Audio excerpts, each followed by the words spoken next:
Okay. So anyway, we will have class in this room. We'll do the lectures in this room and discussion. Experiments, labs, we will do over in Mrs. Sly's room. So we'll be sharing that with Mr. Owens. I think he's doing middle school science.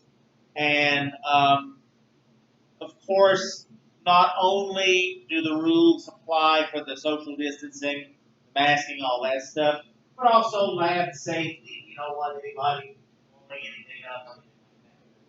Not yet, anyway.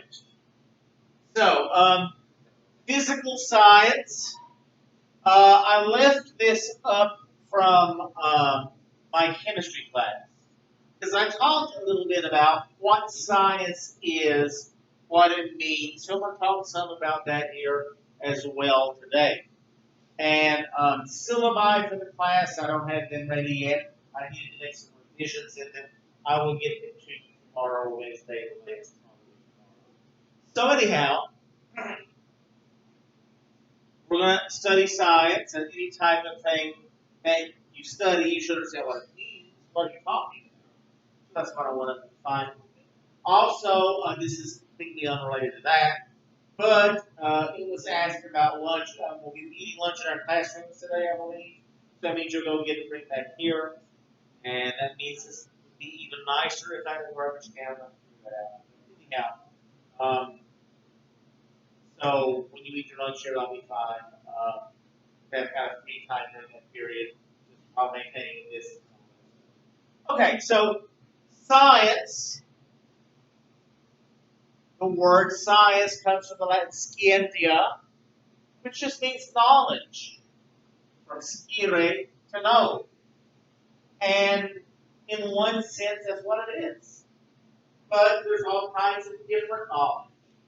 You know, everything you learn here is school is some form of knowledge, right? Things you learn outside of school. If you are taking music lessons, if you are taking dance lessons, music or singing lessons, or whatever like that, that's learning. You're learning knowledge of how to do this, how to do that. How is science different from any other kind of knowledge? Well, the definition I gave this morning to my chemistry class, the organized, systematic knowledge of the observable physical world gained by means of the scientific method. And hint, hint, hint, time to take notes. I want to write that down. You might want to write that down. Write down the whole thing. Yeah, the whole thing. I don't give huge amounts of notes. Those who have before know that.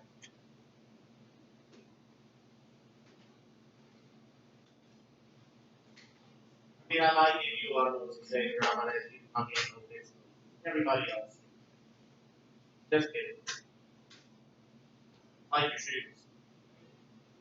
Very bright.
Everybody got it? Good. Okay, so I want to talk about what that means. That sounds like a very long, complicated um, definition, and I guess in some ways it probably is, but we have to specify it so we know what we're talking about. Because we use the word science all the time, and sometimes we even use it outside of the normal way that we think of that. Like, has anyone ever heard the term political science? A lot of people who are going to be lawyers take that in school. Now, that doesn't mean that you go to vote or you have a senator or a congressman and you look at them with a microscope. It doesn't mean science in that sense. It means knowledge more generally, knowledge about political things. If any of you ever decide to become a librarian, anybody ever coached any librarian when you grew up? Possibly. They actually have a degree, like in the UK, for example, there's something called library science. And it's not that they're doing experiments in the library, although it's kind of an interesting concept to think that somewhere back in the back room. But it doesn't mean in that sense. Science, in the way that we usually think about it here, is knowledge. It's organized knowledge. What does organized mean?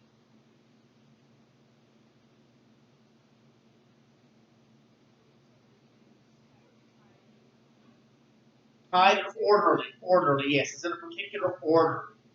Like if I said, 2 plus 2 is 4. The capital of Bolivia is La Paz. It's 10 after 11 right now.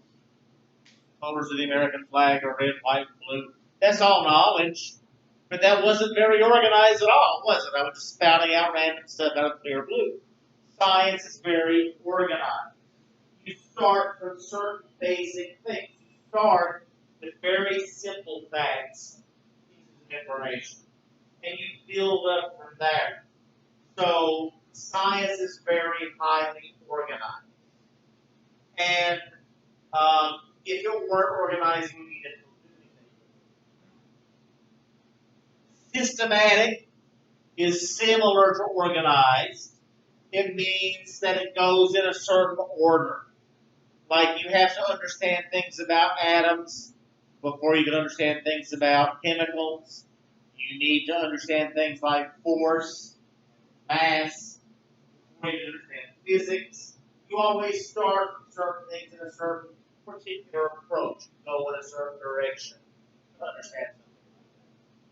So science is organized, systematic knowledge. Well, if you're learning a foreign language, the knowledge is organized and systematic, isn't it? I mean, you have nouns and you have verbs and you have pronouns. If you're learning English, that's organized and systematic, right? You have parts of speech, you have sentences and paragraphs. So, science is organized, systematic knowledge. The question is, what is it knowledge of? Well, the observable physical world. Okay, so what do I mean by observable? I mean, observable means you can't observe it, right? But I mean, what does observe mean? What? To spectate, to watch, partly, but is seeing all there is to observation. I observe that the air conditioner's on, even though I can't see it the way I'm turned, because I can hear it. So, observation could be spectating or watching, could be listening. What else? Smelling. Smelling, what are we going to say?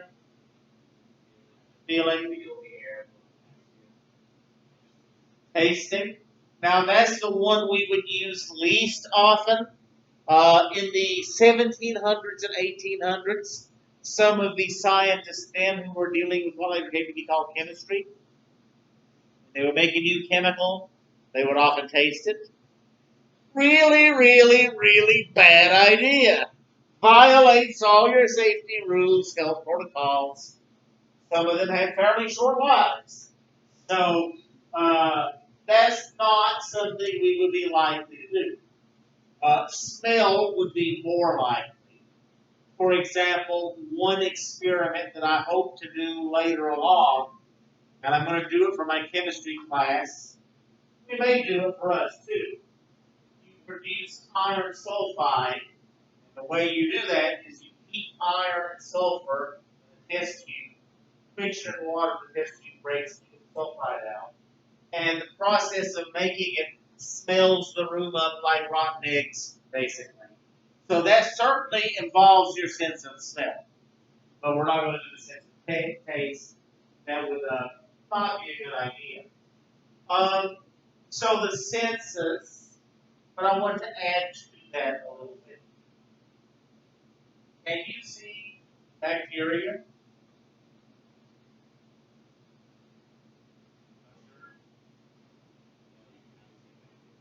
All lessons in greater maths. Well, can you see bacteria with your unaided eye? How about with a microscope?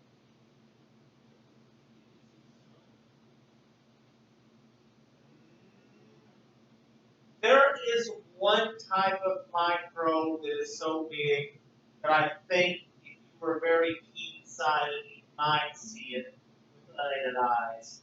But I don't think it's a bacteria. I don't know off the top of my head. I looked it up. But I'm using the computer to record, otherwise I wouldn't have done it. But I'll see if you can remind me of that tomorrow and say it. But we cannot see microbes, microscopic life forms, bacteria, paramecia, amoebas, things like that, with the unaided eye, but we can't see them with telescopes and a microscope. Sorry, we can see some stars at night if it's very clear, but that's only a very small number. In fact, most people would be surprised. Does anybody want to tell me if you go out on a very dark night and it's very clear and you're far away from the city lights, so there's nothing to interfere, and you just see stars all over the place? Does anybody want to give me a guess as to how many stars you can see with your unaided eye? Or if you're one of us who wear glasses with your aided eyes, but just bring it up to 2020. I mean, without a telescope. Any guesses?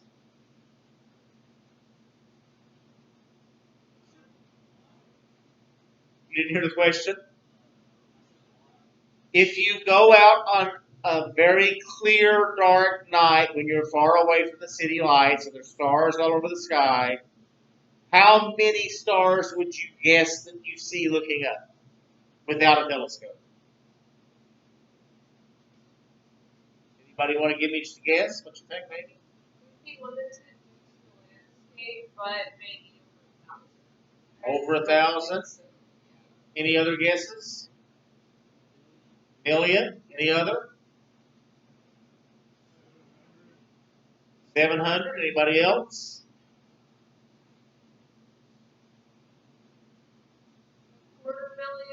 Quarter million. 250,000? That'd be 250,000. Anybody else? I'm not saying wrong or right. I'm just seeing what you're saying so far.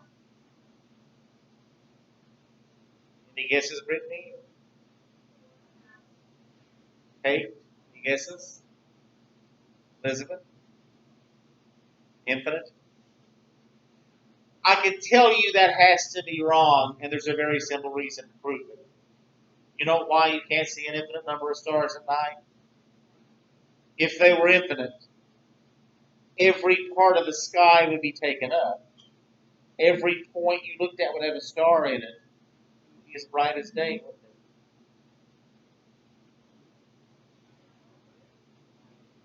it? If that were the case, yes.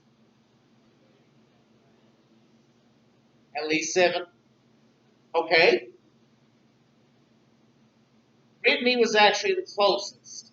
People often say millions and billions of stars because there are in space. our galaxy, the Milky Way that our sun is in, has about 100 million stars or so in it, or more. And if you count all the galaxies, you're talking about billions and billions and billions. But the number that you can actually see with the unaided eye, it's about 5,000. So you were the closest of anyone who gave a guess. So give her a cookie. Yay. I don't have any cookies, it's a spiritual cookie. They have fewer calories. So if you go out under perfect viewing conditions, where you're out on a flat land where there's no hills to obscure your sight, and it's dark and it's clear and there's no lights to interfere like from the city, you can see about 5,000 stars with the unaided eye. With a telescope, you can see many, many more. We have the Hubble Space Telescope that's in space. It can see even more. Why? What? Yes, but why can the Hubble telescope that's orbiting our Earth see farther than telescopes on Earth? True, but why else?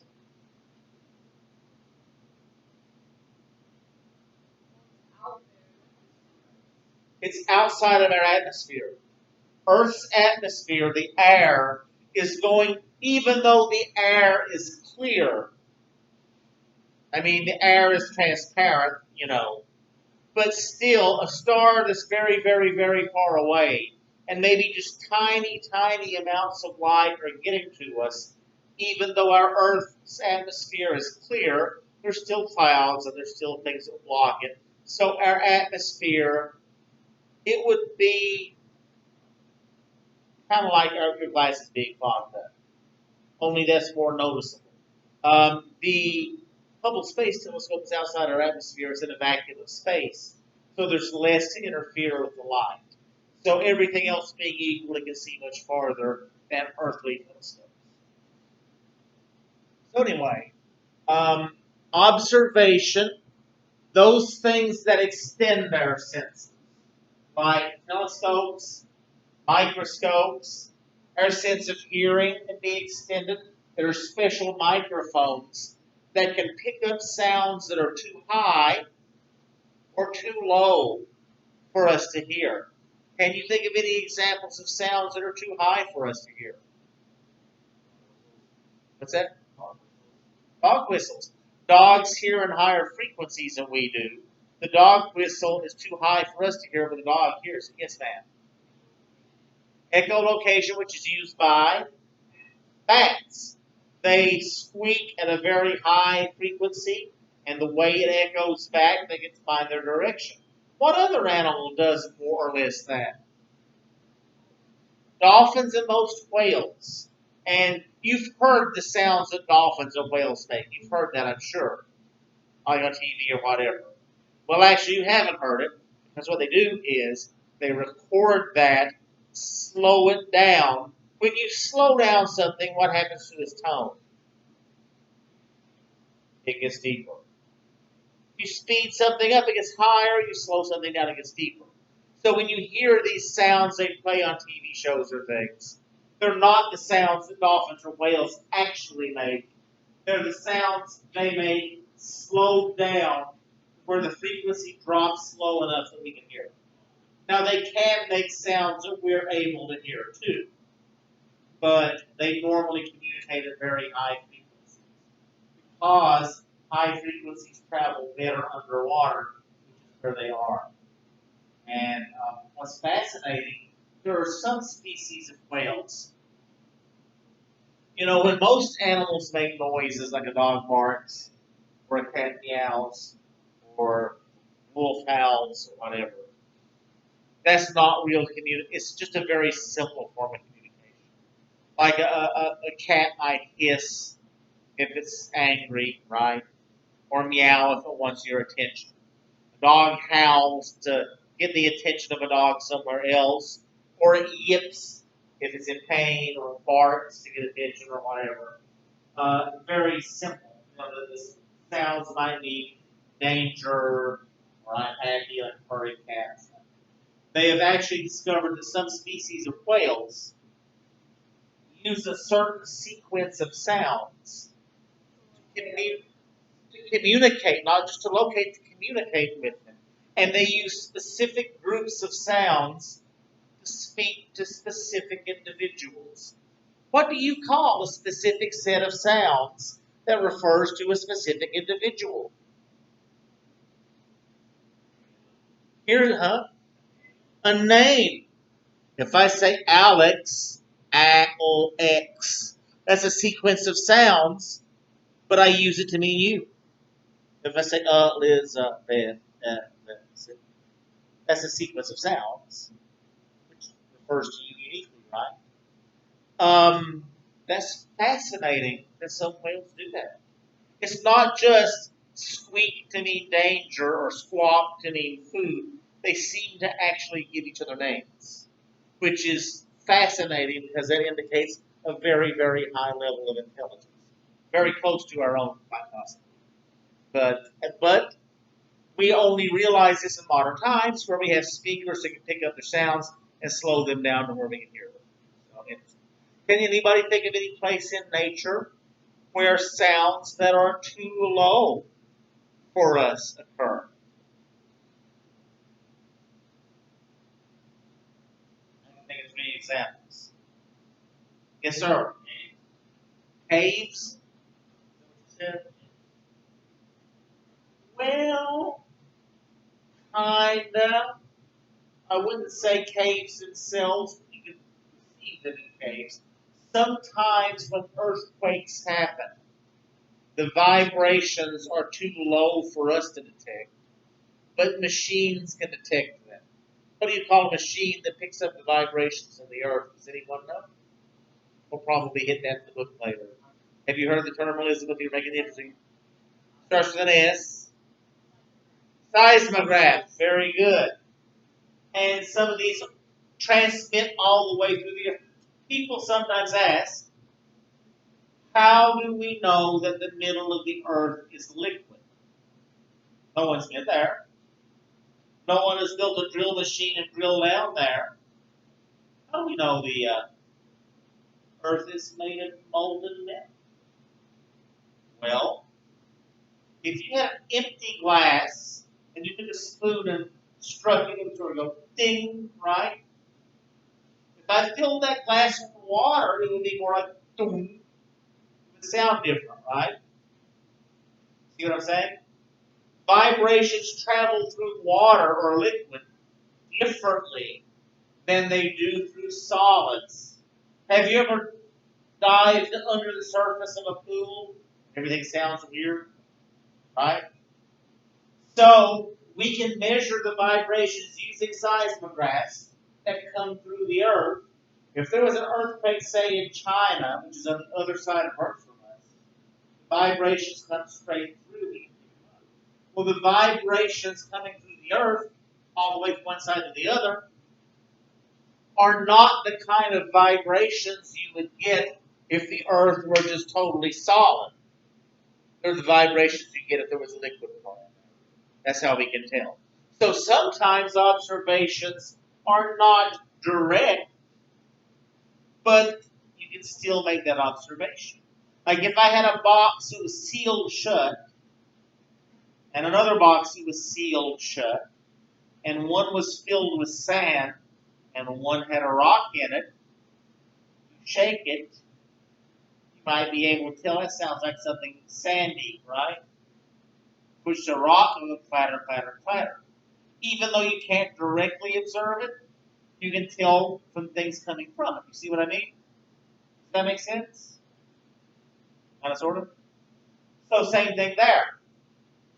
This is partly, there's other ways, we'll talk about that later. This is partly how we know that the hollow earth theory is not true. Does anyone know what I mean by that?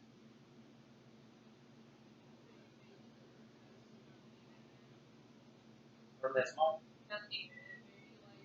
That is hollow like a balloon, right? And in some stories, they have living things there. Edgar Rice Burroughs, who wrote Tarzan stories years and years ago. We had a character who built a drill machine that drilled the center of the earth, and it was hollow, and there were people there. It was kind of interesting. But that's not possible. Once again, if the earth were hollow and filled with air, well, if you have a jar that's full of something, a jar that's empty or ding, ding, it's not going to sound the same. So once more, sound vibrations traveling through the earth. If the earth were hollow, the vibrations would be picked up with sound or be perceived as very, very different from what we actually get. There's another way to show that the earth is not hollow also, based on its density, but we're not going to talk about that. So indirect observations are also very valid. Sometimes that's all we have. Sometimes we only can observe things indirectly. We cannot drill down to the middle of the earth to observe it directly. You know, we have never actually traveled to any other planet, but there are some exoplanets. That's an interesting word.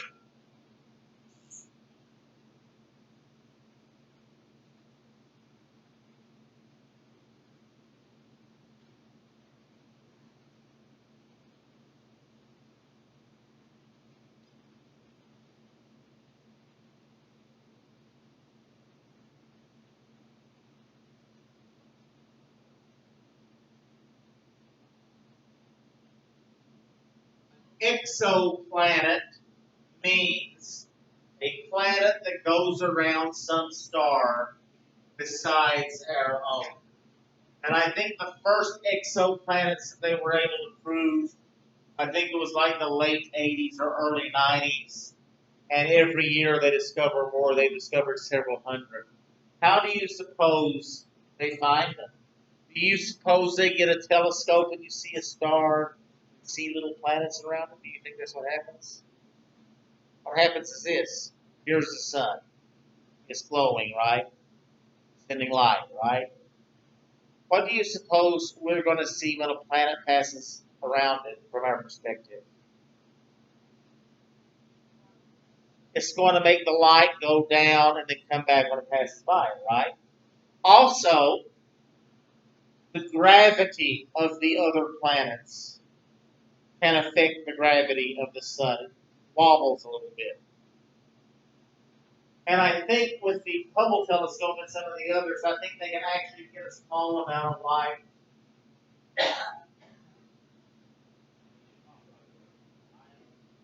And save the non-fiction. Right.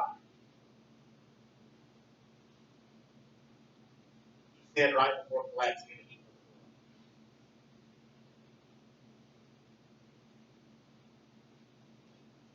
Okay, so most of what we know about exoplanets is by indirect observation. But that can be perfectly valid. Questions, comments, thoughts at this point? I'm too excited to say it.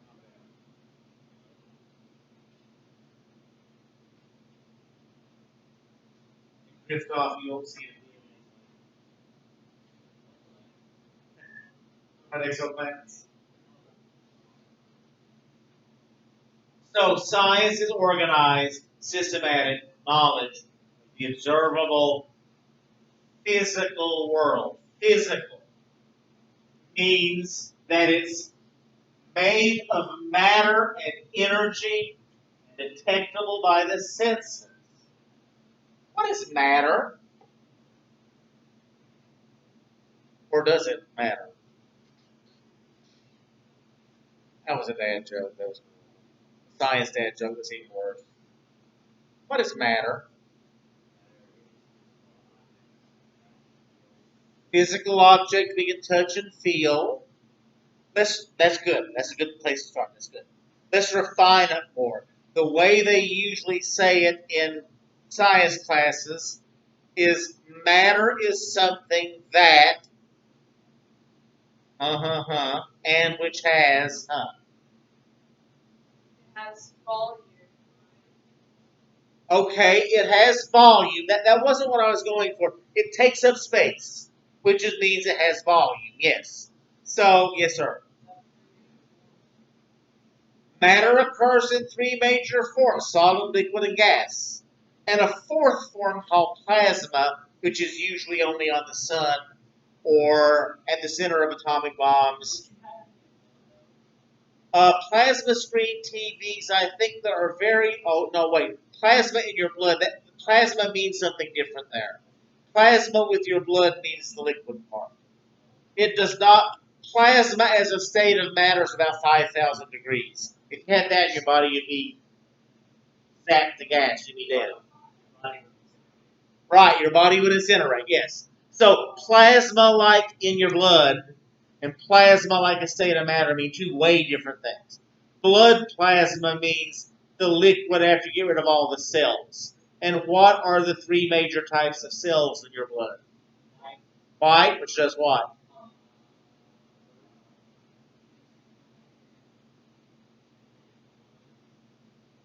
In what? Well, white are blood cells. Red cells, which do what? Well, T cells are a particular type of white cell. Red cells do what?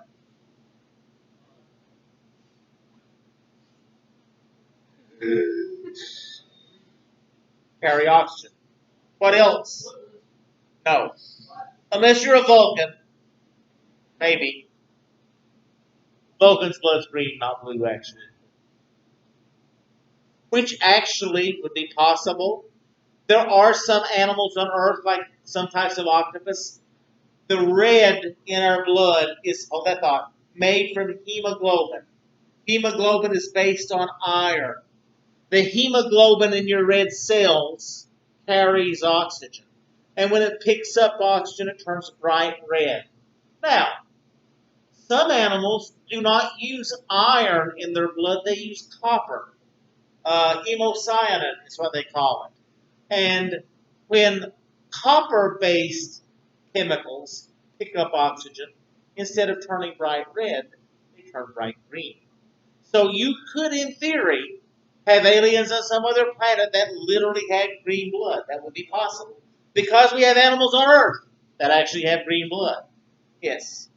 Since it's oxygen, kind of like our blood, does that mean it's a different color when it's already in them without oxygen? I believe so. I don't know that much about it, but I believe so, yes. Maybe Like our blood is sort of a darker bluish reddish when it's not in contact with oxygen. Then turns bright red when it hits oxygen. So I assume that hemocyanin would do that as well. Yes. No, I don't know that it tastes like anything much. Iron is very interesting.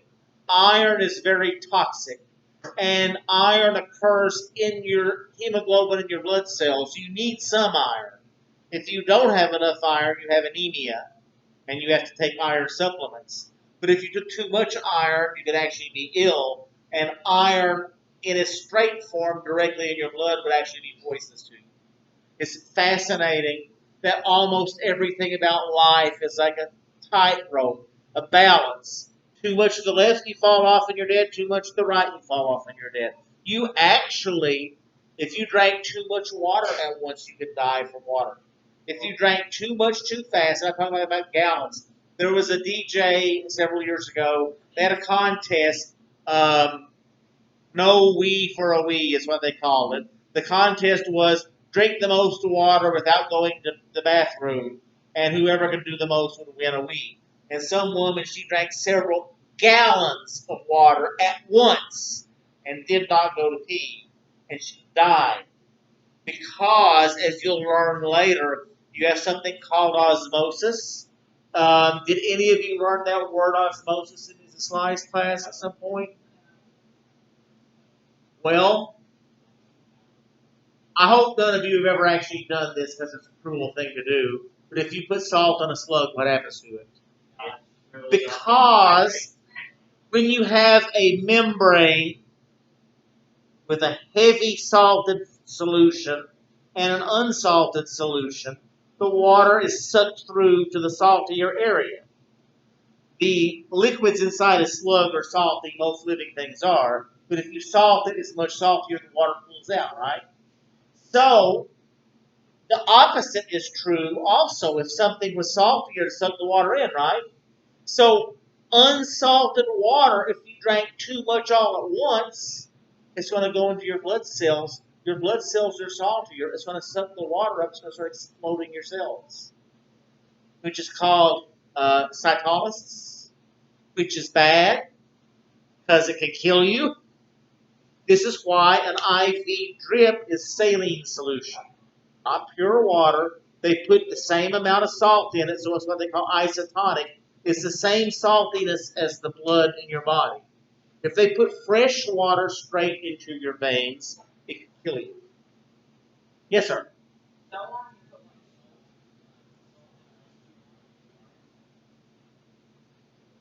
Well, it makes an ice cube melt. That's a different phenomenon. Burns like hell. Well, if you put salt on a wound, yeah, I mean, because it's drawing the water out, it's destroying, it's shriveling up your cells. Yeah, that would be bad. Same idea, yes. You've heard the old saying to pour salt in a person's wounds. When the ancient Romans, were torturing somebody, they'd whip them till the blood came out, then take salt and just rub it in. Because the Romans are pretty cruel so-and-sos. What's happening is salt is shriveling up the cells in the area that it's rubbed, which causes extreme pain. Doing to you what they do to a slug. I mean, not enough would be there to kill you, but it would certainly be extremely unpleasant. So anything beyond balance could be very dangerous. Okay, matter has volume. It takes up space. You were right about that. That's very good. What else does matter have? Mass. Now, mass is defined as the amount of matter in an object, which is kind of circular, isn't it? Matter has mass, mass is matter. A better way, and I won't go into it in detail here, I won't get to it. Matter is that which shows inertia. What does inertia mean? Some of you may have heard that word.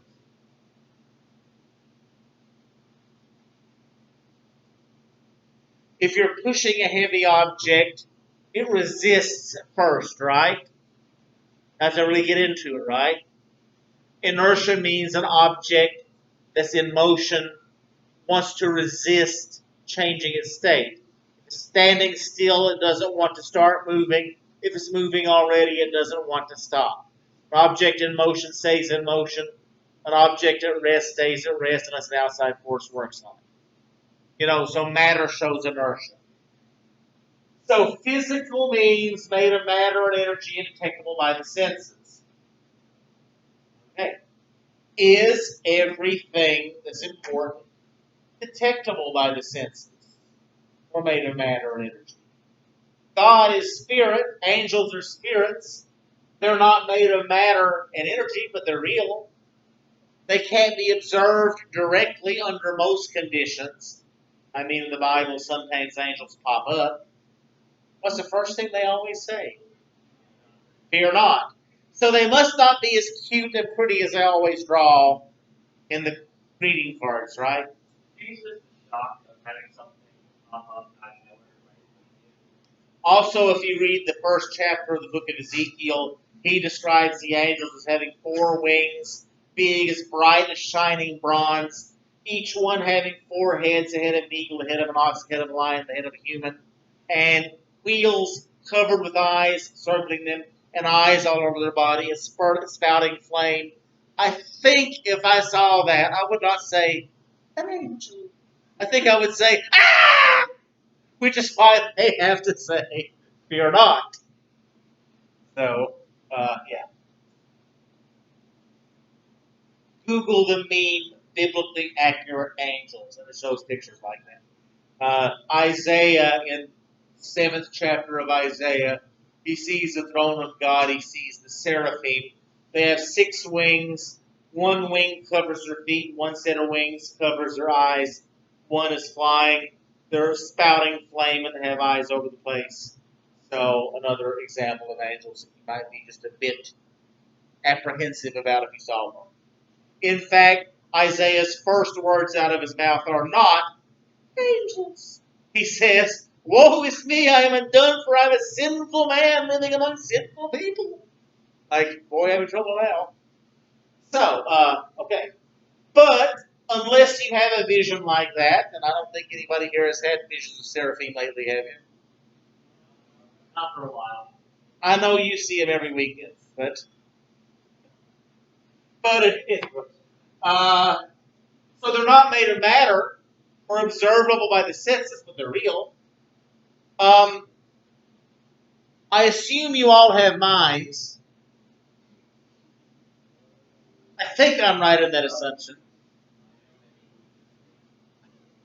Well, possible. Can I prove that? I cannot directly observe your mind. I'm not a Vulcan. I'm not Mr. Spock where I can mind meld with you.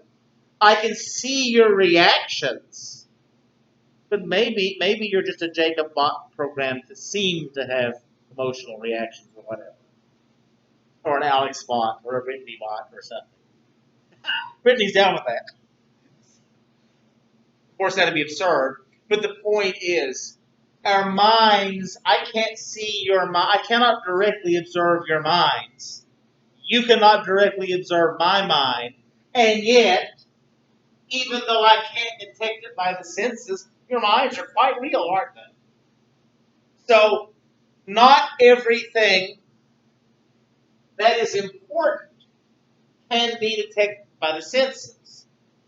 And that's the mistake that scientism makes. Not science, but scientism. Scientism is the belief, and this is kind of like, did they mention that when they taught you about the worldviews and stuff? Scientism. Okay, can you tell me what it is? I've got it written up there what it is. It claims that only what science can deal with is real, right? And that's not true. That's false. There are plenty of things that are real that science cannot determine. You know, the spiritual world is real. It's not science's job to talk about that. Your minds are real, and they can put EEGs on your brain to see the waves, tell a little bit about it, but that can't really see your mind. It just kind of shows that you're on dead or anything. Flat, that means your brain dead, which we've had. But science could not say what is the best song of all time. That's not a scientific question. Because aesthetics, what is aesthetic mean? Or the ear, in the case of music. Aesthetic means something that is beautiful, something that's appealing. And that's not something you can measure scientifically.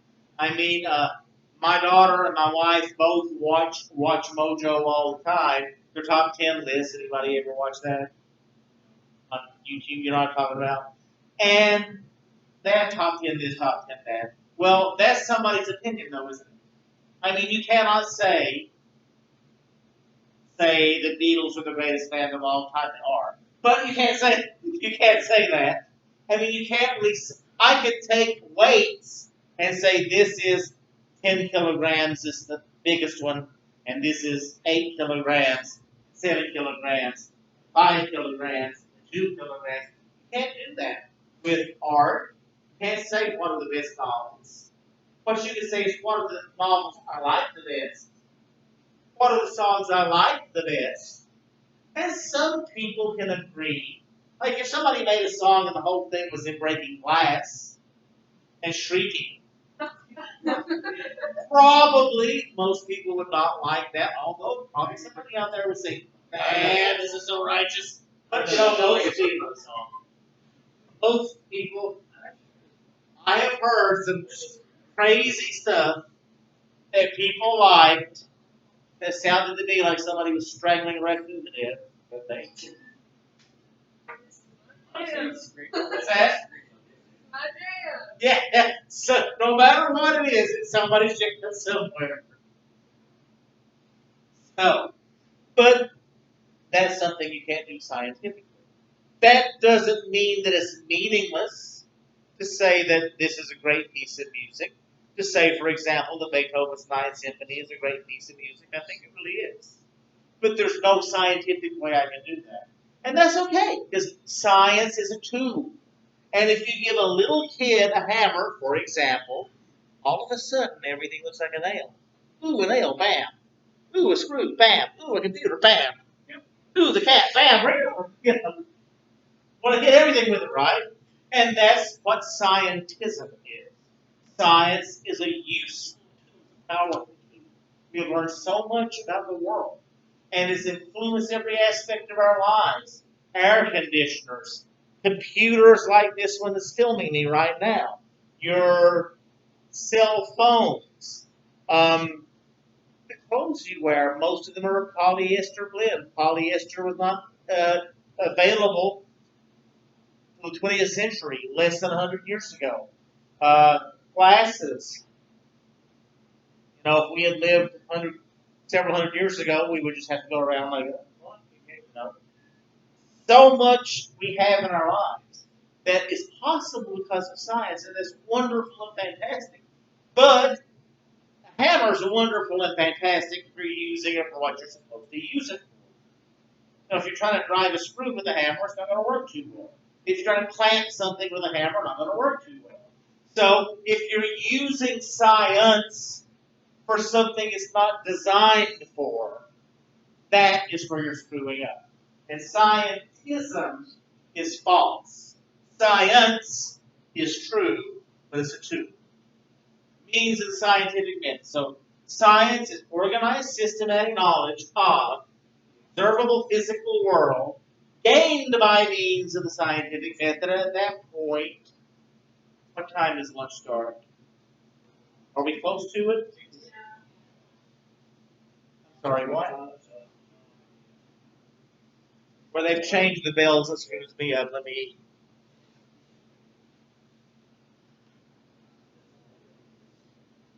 Walk to the door. I have to ring the bell and say, please. Please, please.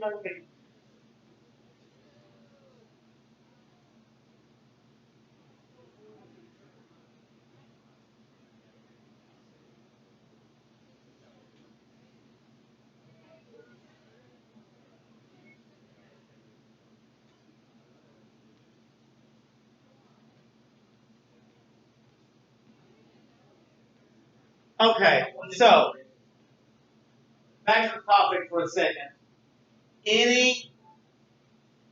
I don't think I'm going to go through the scientific method in detail today.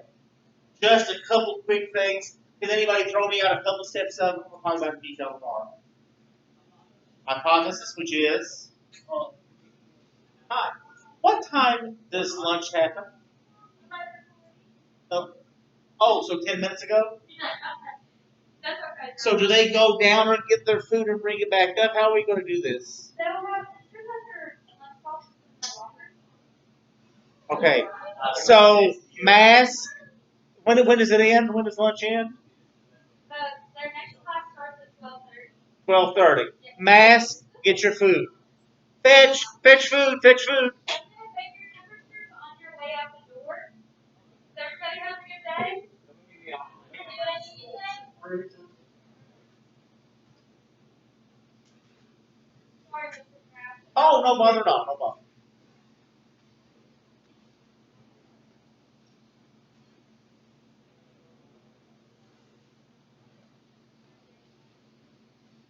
My locker's literally right there. Hey, So that works. I cook that. Sounds good.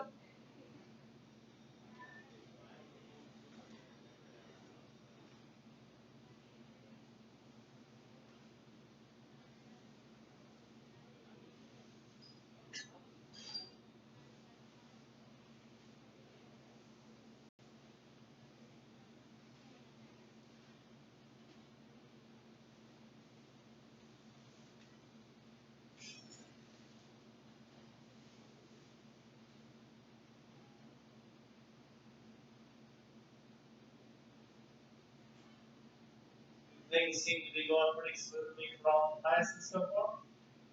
The others, I think so. I mean, it is.